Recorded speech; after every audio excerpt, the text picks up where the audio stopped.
โอ้บ่ได้ลงคลิปลายมือละเบิ่งดินฟ้าอากาศก่อนมันอันน่ะ4 ซีซั่นละมันเลยโซกเลยเศร้าดินฟ้าอากาศนี่มันบ่ได้ลงคลิปลายมือเลยแบบบ่ได้ออกลงคลิปลายมือละบ่สบายเป็นทิศเลยไหม4-5 มือแล้วไม่บ่สบายนะมันบอกคือบ่มาเถอะบ่สบายอันน่ะเจ็บหมดนะร่างกายนี่ห้าคนลูกใดนี่ไหมแต่ก็ยังเมื่อยนอนไล่ปวดระบมหมดทางกายนี่เจ็บหมดเพิ่งกันเพราะมันมียังแต่ฟ้าลมแห้งนะเมื่อคืนนี้ร่างบานนี่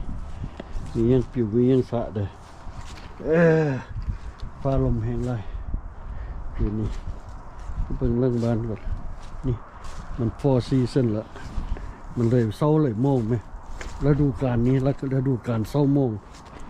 โอ้ผักสลัดนี่ก็บักลอยผักสลัดแดงนี่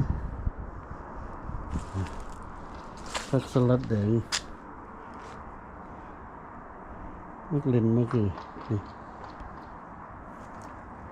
นี่บ่มียังฟอดนี่โอเค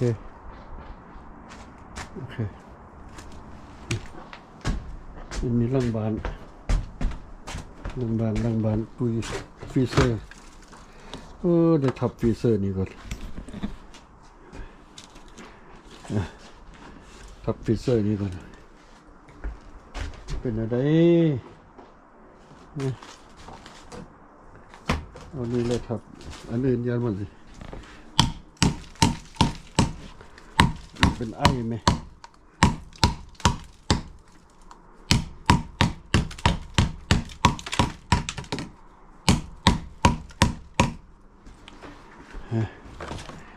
ฝนสโนว์ฝนตกเมื่อคืนนี้ฟ้าลมแห้ง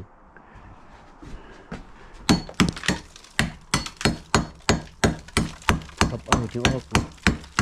มันปิดโบแจ๊บใครมาทับมันออก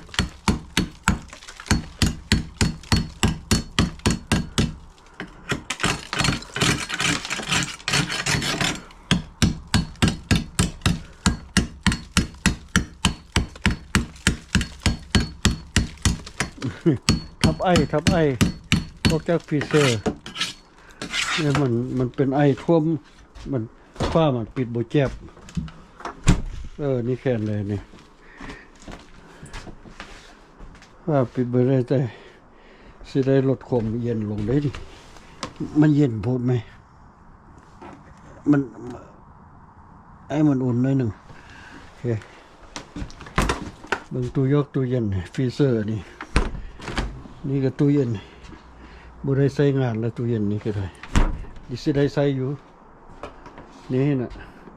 ร่างบานในเปื้อนหมดฟ้าลมมันปิวเอาอันฝุ่นดอกไม้อันนี้นะนี่เห็นบ่ดอกอันแห้งๆนี่นะมาเบิดนี่แถวนี่มาจากต้นไม้ต้นนั้นต้นเมื่อกี้อยู่เหือดล่างนี้เหือดหม้อนี้มันปิดแล้วมันปั๊มแล้วบัดนี้มาจากนั้นเหือดล่างนั้นบัดนี้โอ้ยตายเบื่อ6 บ้านตัวเองหมดแล้วบ่ได้ไปใส่เมื่อยห้าก็ตื่นไข้ห้าก็ตื่นไหมปวดเบิดทางกายกายนี่เจ็บเบิดยกแขนจนบ่ได้เสียบออกหน้าอกปีปับยกแขนยกขาบ่ได้ยกบ่ได้ขอกันนิ่งบ่ได้นะ3-4 มือไหมขอกันนิ่งบ่ได้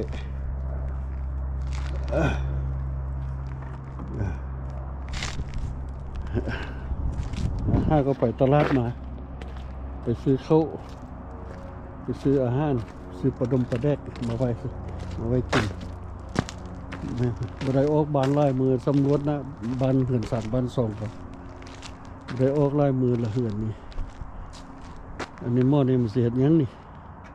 มีเฮ็ดบ่แล้วป่านนี้โอเคเฮ็ดบ่แล้วเถอะมันสิตั้งสโตเรจนี่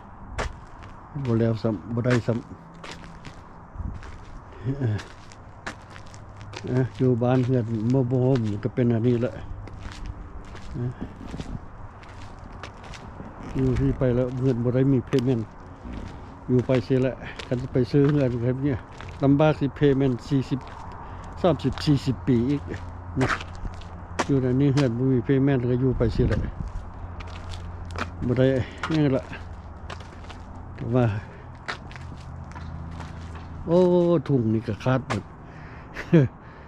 ซื้อถุงใหม่มาเปลี่ยนมันคนไปใส่ซ่องเส้นเลยเอาถุงอะไรอลาสก้ามาอลาสก้าอันนึงมาใส่ข้างนี้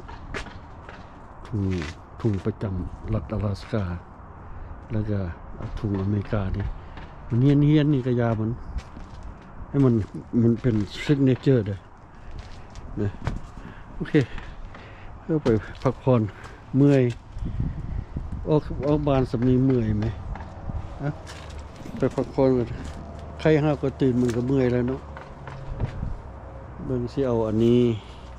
เอาอันปักถุงนี่มาใส่นี่ก่อนนี่อันนี้ก็อันปักถุงนี่ใส่ข้างนี่เอาถุงอันน่ะสิเอาถุงอันอลาสก้าใส่กับถุงอเมริกาแล้วไปนี่ก่อนหน่อยเขาออกมาเห็ดนี่ก็อันน่ะทีวีเก่านี่ก็ทีวีเก่าเสียวทิมนี่ทีวีเก่าเสียวทิมเปลี่ยนใหม่มันบ่เวิร์กละจอภาพมันบ่ยักเบิดหมดละหมดจอภาพละไม่บอกเพิ่นออกไปเก็บผักสลัดล้างบานน้ำมากินกันโอเคเอาไปเมื่อยไปตลาดมาซื้อเครื่องซื้อของ